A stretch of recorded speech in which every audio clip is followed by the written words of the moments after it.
शाम्भवी चन्द्रमौळिरबला कर्णा उमा पार्वती काली हैमवती शिवा त्रिनयनी कात्यायनी भैरवी सावित्री नवयौवना शुभकरी साम्राज्यलक्ष्मी प्रदा चिद्रूपी परदेवता भगवती श्रीराजराजेश्वरी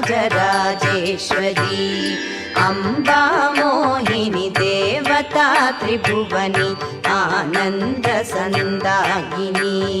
वाणी पल्लव पाणि वेणुमुरळी गानप्रिया लोलिनी कल्याणी वुडुराजबिम्बवदना धूम्राक्षसंहारिणी